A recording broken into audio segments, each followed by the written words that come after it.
कटक सदर महिधरपड़ा अंचल में एक दलित युवक को मरणांतक आक्रमण जहां दृढ़ निंदा करिछि राज्य आंबेडकर सेवक संघ।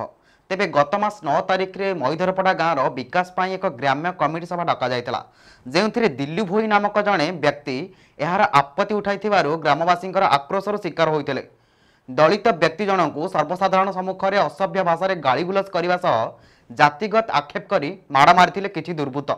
तेबे एने सदर थाना जातिगत आक्षेप एवं आक्रमण मामला रुजु होइथिले भी पुलिस आक्रमणकारी को धरिबारे विफल होइथिले, जहाकु नै कटक ठारे प्रेस मीट अभियोग करिछि संघ। सेपटे ए घटना डीसीपी पाखरे अभियोग होइथिले मध्य एबे जाए कौनसी पदक्षेप ग्रहण करा जाई नथिबा जणा पड़िछि। किछि दिन मध्यरे जदि दुर्बृत्तों को गिरफ्त करा न जाए तेबे आगकू डीजीपी कार्यालय को घेराव करा जिवो बोली राज्य आंबेडकर सेवा संघ सभापति मनोरंजन जेना सूचना दैछन्ति।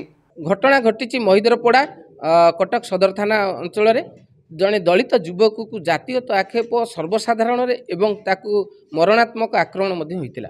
आम दाबी रखुचु आम प्रशासन को जेहेतु नुआ सरकार आसी 7 दिन भितर से आसामी मानक गिरफ करंतु एवं तुरंत जेआर करंतु, तुरंत चार्जसीट करंतु एवं राज्य में जो भाव में दलित मानक उपरे जातिगत निर्यातना वृद्धि पाउची नुआ सरकार तापर गुरुत्व दिंतु नहले राज्य में भयंकर आंदोलन हेबो।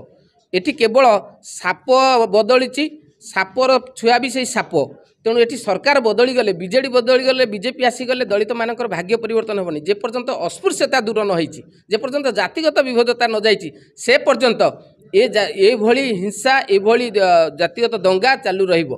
कटकरू सत्यदीप करंग रिपोर्ट नीलाद्री साय मीडिया। एभली अधिक खबर जानिया पई चाहुथिले आम चैनल को लाइक शेयर एंड सब्सक्राइब करंतु। रहुछु नमस्कार।